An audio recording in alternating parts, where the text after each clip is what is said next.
So bye, bye, Miss American Pie. Drove my Chevy to the levee, but the levee was dry. We all know the words to the song, American Pie, one of the greatest songs ever written. But how many of us actually know the true meaning behind the song? How many of us know the story behind the lyrics? Do you realize that in the 50 plus years since that song came out, Don Mclean, the writer of the song, and the singer of course, never truly explained the lyrics behind the song or what the truth of the song actually was about? So this left me with a mystery. You don't find that suspicious? Me being the truth seeker that I am, after listening to the song plenty of times recently for some reason, something started to click in my head. A lot of the song actually was very prophetic and talks a lot about things that are happening today that make me wonder, how did Don Mclean know about this stuff 50 plus years ago? Outwardly, the mainstream media and the majority of interpretations that you're going to find online are going to be telling you that the whole song is about Buddy Holly, who was Don Mclean's favorite musician, and he died, and so therefore that was the day the music died. But there's a lot more to it as far as I could see it. And so we're back with Hard Truth episode 11. We're going to uncover the mystery behind the song American Pie. I want the truth!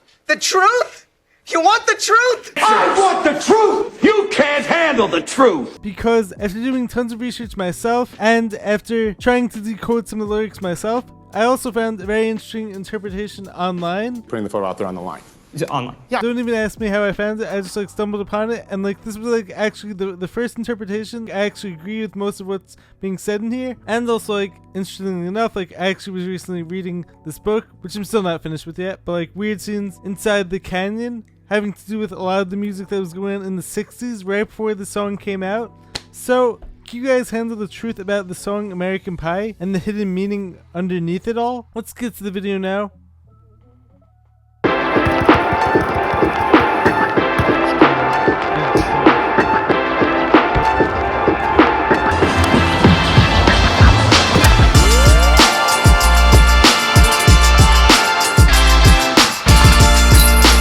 Hope you guys enjoy my singing also. Me and James actually have some of the best carpool karaoke on earth, I believe. We have some phone cards and Patty. What's happening, guys? Jared Weiss back here with another video on the Jared and James channel. And if you guys didn't know, that must mean that you're not subscribed to the channel, so you know what to do. Hit that subscribe button, be sure to drop a like, leave a comment, let me know what you guys think of this video. Follow me on every platform I post regularly everywhere. Check me out wherever you guys listen to content. I'm there.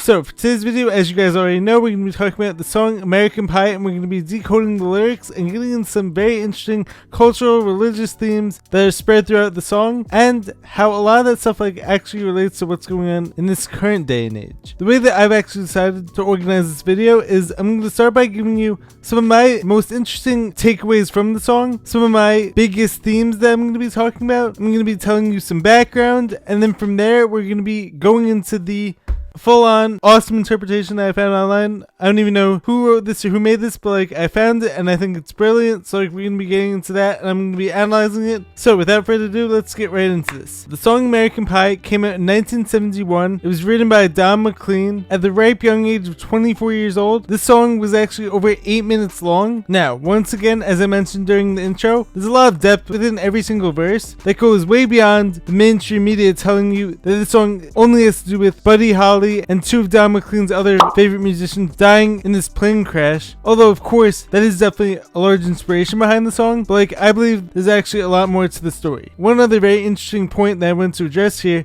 is that around this time, in the early 1970s, late 60s, the frequency of music was also changing around this time.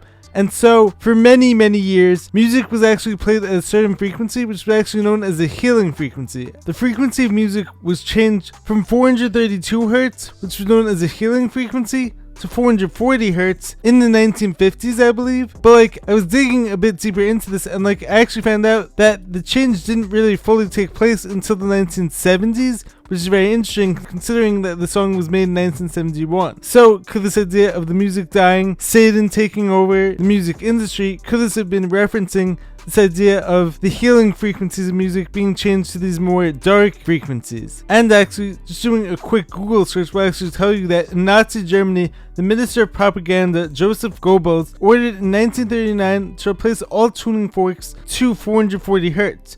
For that period, instruments were tuned 8 Hz lower to 432 Hz. So, could this have been a purposeful degradation of natural sounds and natural healing powers of music? That makes sense to me.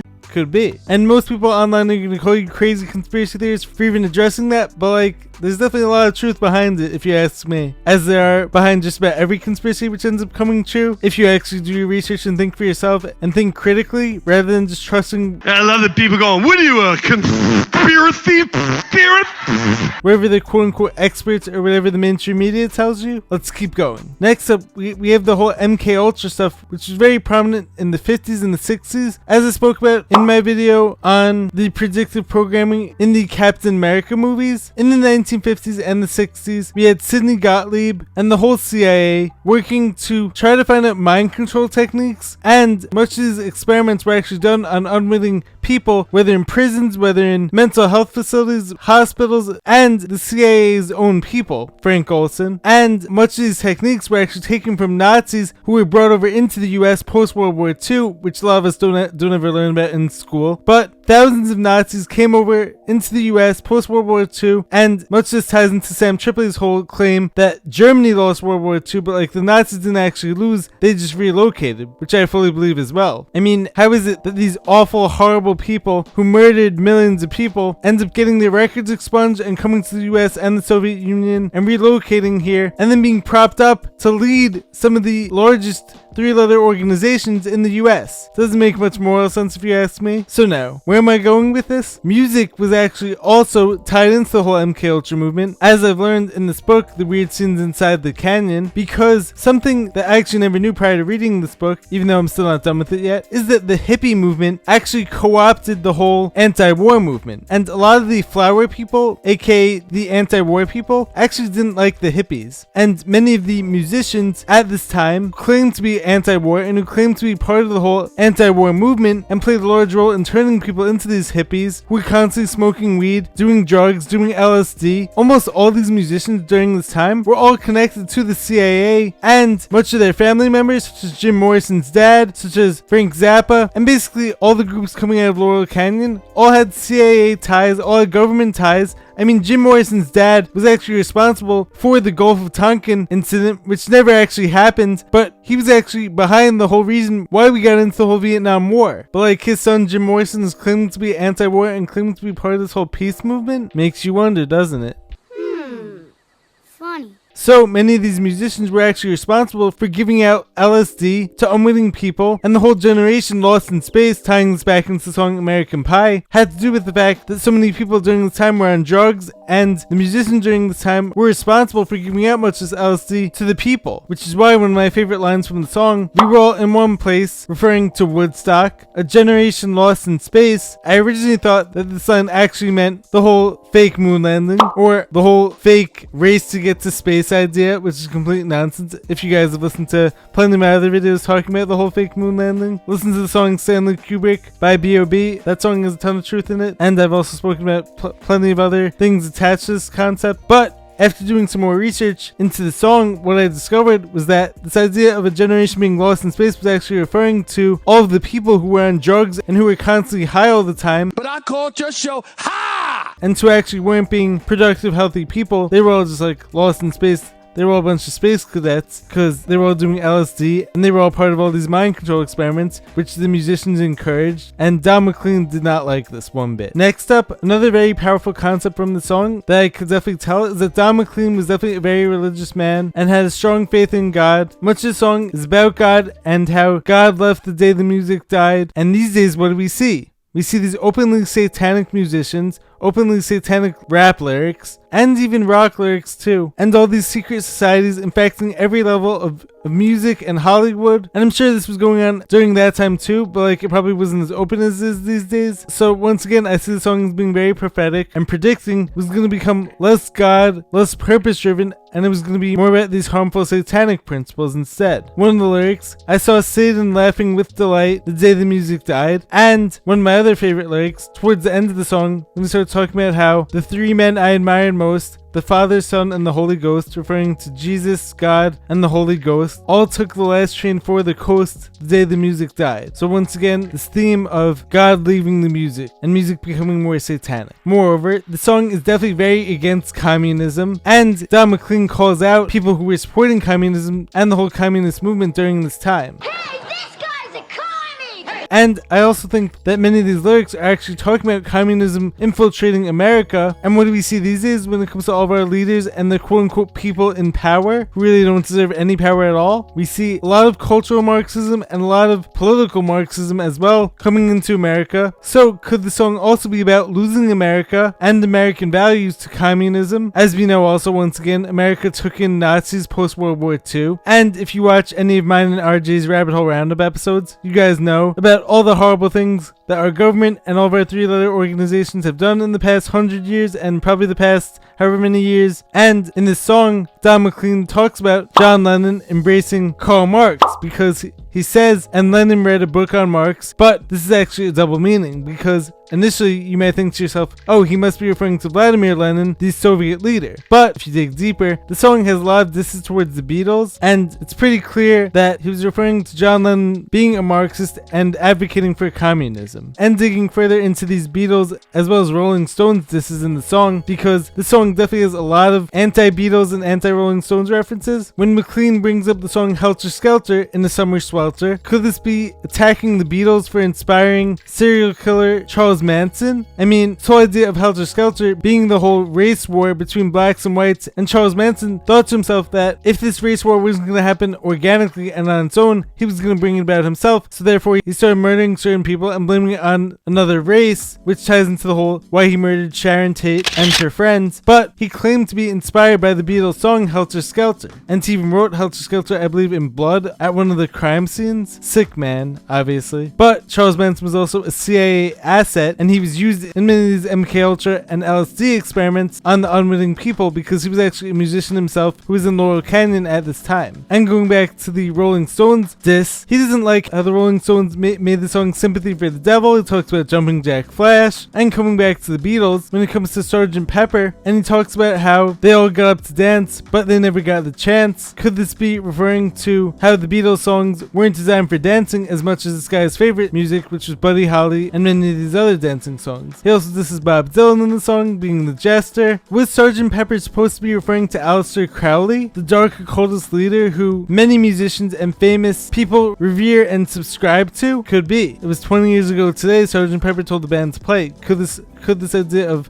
Black Pepper be referring to one of Aleister Crowley's nicknames for himself? Could be. And Don Mclean does not like this satanic agenda in music. So now, those are all my initial thoughts. With all that being said, let's get into this guy's interpretation, which I found fantastic. And I'm going to go verse by verse, and I'm going to be analyzing it, giving my thoughts on it, where need be. But this is pretty complete stuff. This is awesome stuff. So let's get right into it. His opening thoughts are this entire song is a tribute to Buddy Holly, which is definitely a big part of it, and the commentary on how rock and roll changed in the years since his death. McLean seems to be lamenting the lack of danceable music in rock and roll, and in part attributing that lack to the absence of Buddy Holly.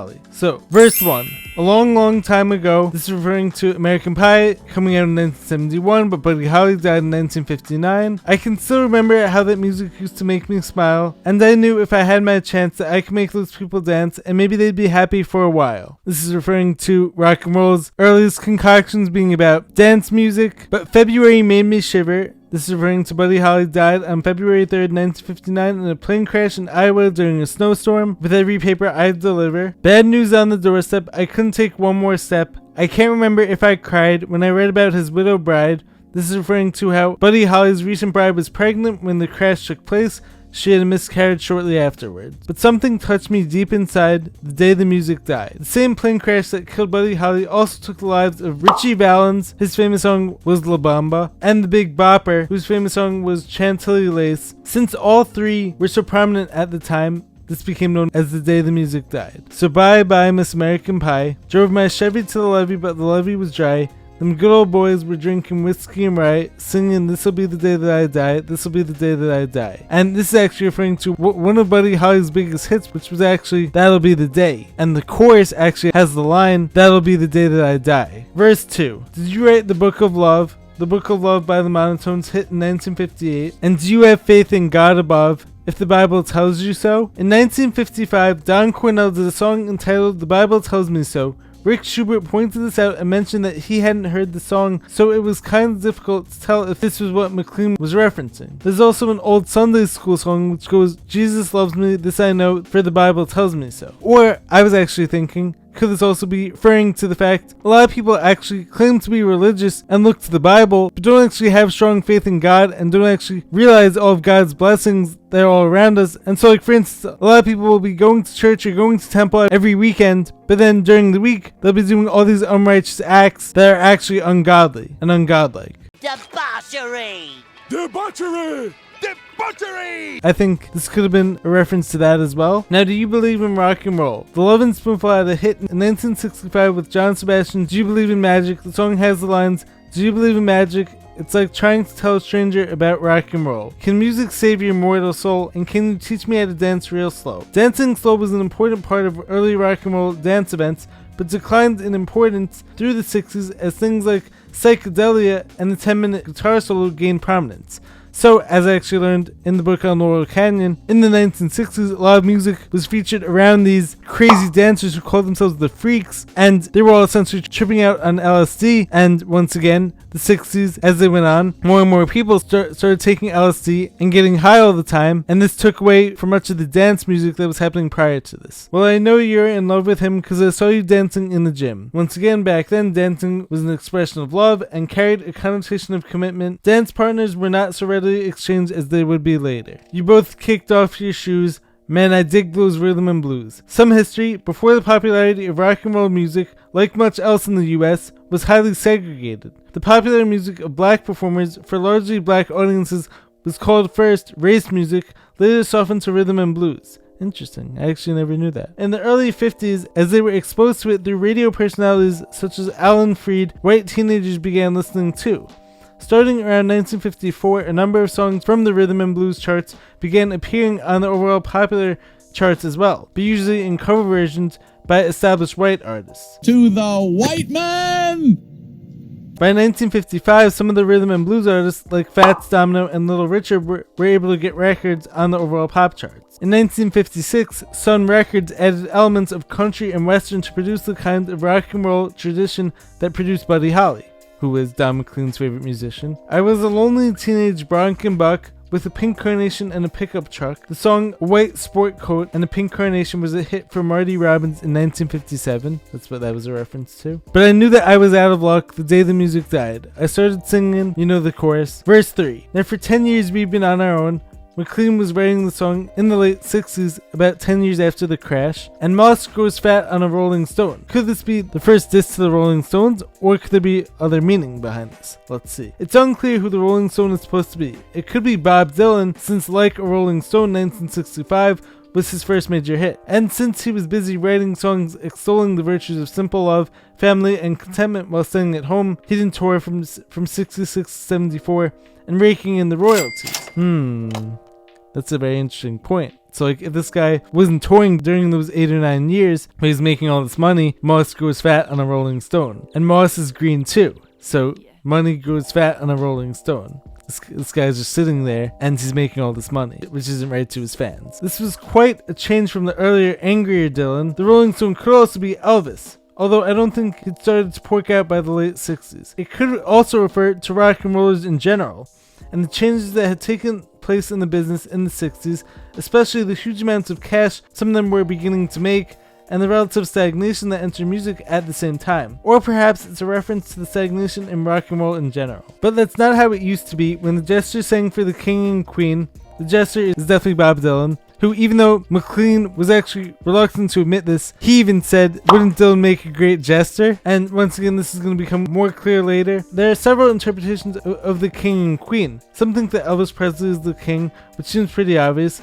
The Queen is said to be either Connie Francis or Little Richard. But see the next note. An alternative interpretation is that this refers to the Kennedys, the King and Queen of Camelot, who were present at Washington, D.C. civil rights rally featuring Martin Luther King, and there's a recording of Bob Dylan performing at this rally, in a quote he borrowed from James Dean. In the movie Rebel Without a Cause, James Dean has a red windbreaker that holds symbolic meaning throughout the film. In one particularly intense scene, Dean lends his coat to a guy who is shot and killed. Dean's father arrives, sees the coat on the dead man, thinks it's Dean, and loses it. On the cover of the freewheeling Bob Dylan, Dylan is wearing just such as red windbreaker and is posed in a street scene similar to the one shown in a well-known picture of James Dean. Bob Dylan also played a command performance for the Queen and Prince Consort of England. Moving on. And a voice that came from you and me. Bob Dylan's roots are in American folk music with people like Pete Seeger and Woody Guthrie. Folk music is by definition the music of the masses, hence the came from you and me. Oh, and while the king was looking down, the jester stole his thorny crown. This is most likely in reference to Elvis's decline and Bob Dylan's ascendance. The thorny crown might be a reference to the price of fame. Dylan has said that he wanted to be as famous as Elvis, one of his early idols. The courtroom was adjourned, no verdict was returned. This could be the trial of the Chicago 7. Here's one of my favorite lines, especially because of the double meaning in here. And while Lennon read a book on Marx, literally John Lennon reading about Karl Marx, figuratively the introduction of radical politics into the music of the Beatles. The quartet practiced in the park. There are two schools of thought about this. The obvious one is the Beatles playing in Shea Stadium, but note that the previous line has John Lennon doing something else at the same time. This tends to support the theory that this is a reference to the Weavers, who were blacklisted during the McCarthy era. You got me blacklisted at Hop Sings? She name. Mclean had become friends with Lee Hayes of the Weavers in the early 60s while performing in coffee houses and clubs in upstate New York and New York City. He was also well acquainted with Pete Seeger. In fact, Mclean, Seeger, and others took a trip on the Hudson River singing anti-pollution songs at one point. Seeger's LP, God Bless the Grass, contains many of these songs. And we sang dirges in the dark. A dirge is a funeral or mourning song. The day the music died, we were singing. Chorus again, bye bye Miss American Pie. Drove my Chevy to the levee, but the levee tried. Them good old boys were drinking whiskey and rye, singing this will be the day that I die. Verse number 4. Helter Skelter in a Summer Swelter. We have another Beatles reference here to the song Helter Skelter, which appears on the White Album. Charles Manson claiming to have been inspired by the song, through which he thought God and or the devil were talking to him, led his followers in the Tate LaBianca murders, referring to Sharon Tate, the actress. Is Summer Swelter a reference to the Summer of Love, or perhaps to the long hot Summer of Watts? So the Summer of Love, could this be referring to the whole flower and the whole hippie culture, which the Beatles were definitely a part of, but were they actually on the right side of this stuff? I don't know. Especially seeing how Charles Manson was inspired by this. Once again, this is me claiming that the Beatles were definitely at fault for this. I mean, Charles Manson was obviously crazy. As my brother, who's a huge Beatles fan and a Beatles historian, told me he doesn't believe that anything relating to the Beatles actually influenced Charles Manson, and his whole murdering spree was just basically a coincidence that he was tied into the Beatles. But it does beg some interesting questioning, especially considering how Charles Manson was tied in with many of the other musicians in Laurel Canyon during this time. Moving along, the birds flew off with the fallout shelter 8 miles high and falling fast. The Birds 8 Miles High was on their late 1966 release, Fifth Dimension. It was one of the first records to be widely banned because of supposedly drug-oriented lyrics. The Birds were also very tied into the whole Laurel Canyon culture, as I read about. It landed foul on the grass. One of the birds was busted for possession of marijuana. Stay off the weed. Now, this part, I've actually been wondering about this for a while now, because this whole part never really made much sense to me. But the players tried for a forward pass. Obviously a football metaphor, but what is this referring to deeper? It could be the Rolling Stones because they were waiting for an opening which didn't really happen until the Beatles broke up. With the jester on the sidelines in the cast. On July 29, 1966, Bob Dylan crashed his Triumph 55 motorcycle while riding near his home in Woodstock, New York. He spent 9 months in seclusion while recuperating from the accident. Now, the halftime air was Sweet Perfume, that's a reference to all the drugs in the 60s, while the Sergeants played a marching tune. The Beatles song, Sgt. Pepper's Lonely Hearts Club Band, which, as I spoke about earlier, could Sgt. Pepper be a reference to Aleister Crowley and how he actually influenced plenty of musicians with his dark occultist beliefs, and how John Lennon actually was known to have an interest in Aleister Crowley's works. I don't know, once again, my brother's gonna disagree with me on that, but I do think at the very least we have to ask these questions. Or perhaps Mclean refers to the Beatles music as marching because it's not music for dancing. Alternatively, the marching tune could refer to the draft and the Vietnam War. We all got up to dance, but we never got the chance. The Beatles' 1966 Candlestick Park concert only lasted 35 minutes, or following on from the previous comment, perhaps he meant that there wasn't any music to dance to. This guy Don Mclean is not like the Beatles, it's pretty evident. Because the players tried to take the field, the marching band refused to yield. This could be a reference to the dominance of the Beatles on the rock and roll scene. For instance, the Beach Boys released Pet Sounds in 1966, an album which features some of the same sort of studio and electronic experimentation as Sgt. Pepper, but the album sold poorly because the Beatles' release got most of the press. Some folks think this also refers to either the 1968 Democratic Convention or Kent State. This might also be a comment about how the dominance of the Beatles in the rock world led to more pop art music, leading in turn to a lack of traditional rock and roll. Or, once again, this could be referring to the draft once again. The government, the military-industrial complex, refused to accede to the demands of the peace movement, which, as I spoke about earlier, the hippie movement and the peace movement were actually not connected originally, but when the CIA and all these musicians who were connected to that all co-opted the whole peace movement and anti-war movement, much of this stuff got mingled together, and a lot of the stuff ended up supporting the whole military-industrial complex. And once again, when all these people were high on drugs during the 60s, were they actually thinking for themselves, or were they essentially under this MK Ultra mind control, which leads to giving consent to war and not even paying attention to what's really going on? Do you recall what was revealed the day the music died? We started singing chorus once again, and they were all in one place, Woodstock.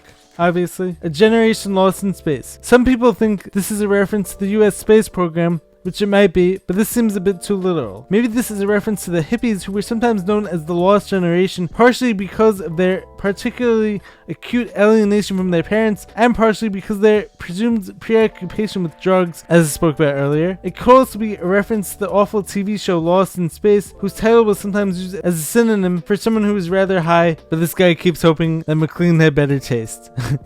With no time left to start again, the lost generation spent too much time being stoned and had wasted their lives, or perhaps their preference for psychedelia had pushed rock and roll so far from Buddy Holly's music that it couldn't be retrieved at this point. So come on, Jack be nimble, Jack be quick, probably a reference to Mick Jagger of the Rolling Stones' Jumpin' Jack Flash, which was released in May 1968. Jack Flash sat on a candlestick, the Rolling Stones Candlestick Park concert, possibly. Cause fire is the devil's only friend. It's possible that this is a reference to the Grateful Dead's Friends of the Devil. An alternative interpretation of the last four lines is that they may refer to Jack Kennedy and his quick decisions during the Cuban Missile Crisis. The candlestick/fire referred to ICBMs and nuclear war, but I was actually just thinking, could this also be a reference to the Rolling Stones song Sympathy for the Devil? And fire is the devil's only friend, so could that be dissing the Rolling Stones? And so therefore, like, this is actually saying that darkness or fire is the devil's only friend, and so if the Rolling Stones have sympathy for the devil, then they're essentially this dark group. And as I watched them on the stage,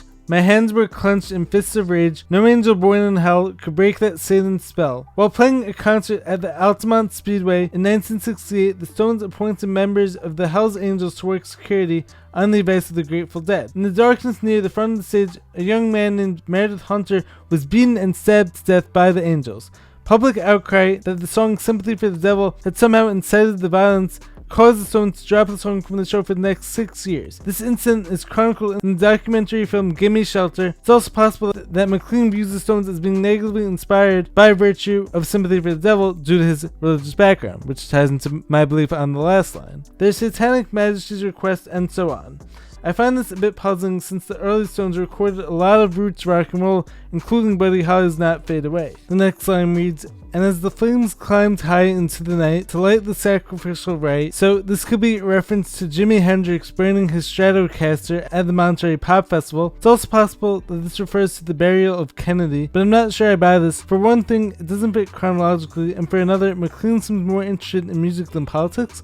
I actually disagree with that, because based on a lot of these references, based on a lot of what I see going on these days, I think a lot of his references were actually to politics as well, and he was actually viewing politics through music. I saw Satan laughing with delight the day the music died. He was singing chorus once again. I met a girl who sang the blues, Janis Joplin this is referring to, and I asked her for some happy news, but she just smiled and turned away. Janis died of an accidental heroin overdose on October 4th, 1970, which was shortly before the song was made. I went down to the Sacred Store where I had heard the music years before. There are two interpretations of this. The Sacred Store was Bill Graham's Fillmore East, one of the great rock and roll venues of all time. Alternatively, this refers to record stores and their long time then discontinued practice of allowing customers to preview records in the store. It could also refer to record stores as sacred because this is where one goes to get saved. See above lyric, can music save your mortal soul? But the man there said the music wouldn't play. Perhaps he means that nobody's interested in hearing Buddy Holly's music, or as above, the discontinuation of the in-store listening booths. And in the streets, the children screamed. This is referring to the flower children being beaten by police and National Guard troops, possibly. The lovers cried and the poets dreamed.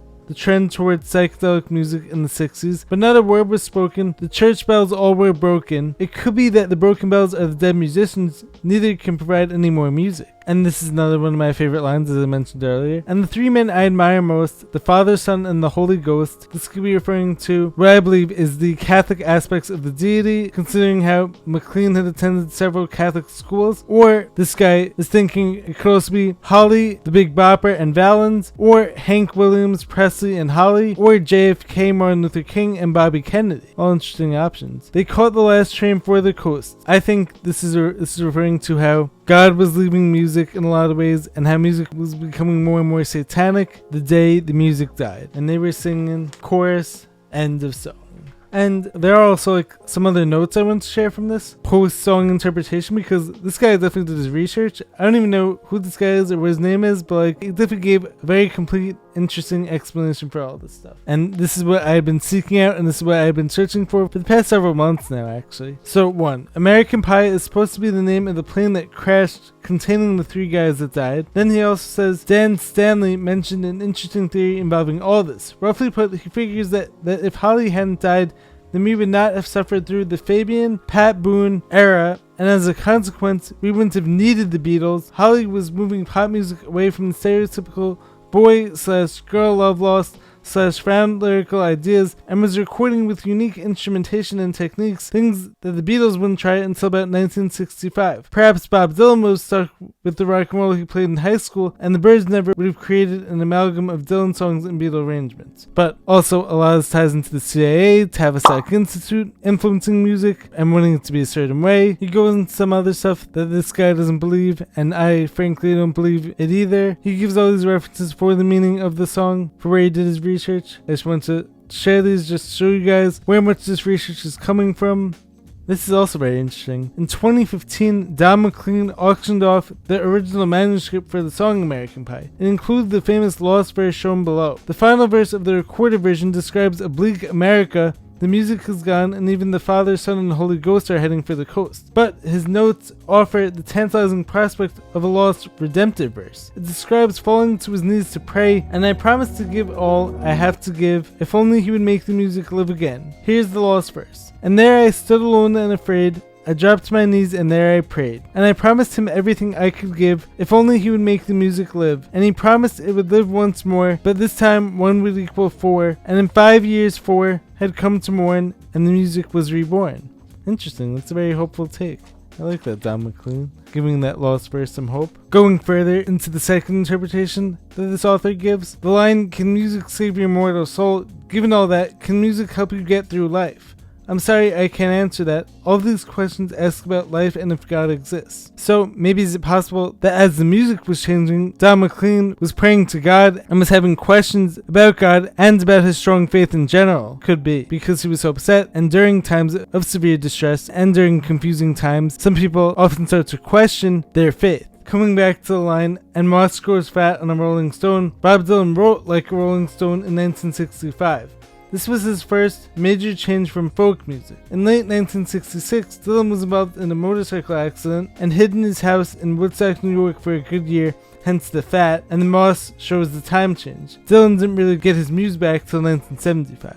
Interesting. But that's not how it used to be. Mclean liked Dylan as a folk singer in the early 60s more than his folk rock style in the mid-60s. Coming back to the line, "The courtroom was adjourned, no verdict was returned." This is a very interesting interpretation. Could this be dealing with the Kennedy assassination? Lee Harvey Oswald was never convicted because he was murdered, and as many of us know by now, the CIA and the government was involved in the killing of Kennedy. So, is that why no verdict was returned? That's what I think. And while Lennon read a book on Marx, once again, I already spoke about this line, but could this be about the Beatles' music becoming more political? Songs like Revolution in 1968, which actually mentions Chairman Mao, were much different than Love Me Do in 1963. Many American adults thought the Beatles were bad for the American youth, especially after Lennon's remark in 1966 about Christianity. He said Christianity will go, it will vanish and shrink. I needn't argue with that. I'm right and I will be proved right. We're more popular than Jesus now. I don't know which will go first, rock and roll or Christianity. This started anti-Beatles burnings and such. That's some wild stuff out there from John Lennon. There's a lot of stuff in here that I actually never knew about. Coming back to the line Helter Skelter in a Summer Swelter, the second interpretation reads,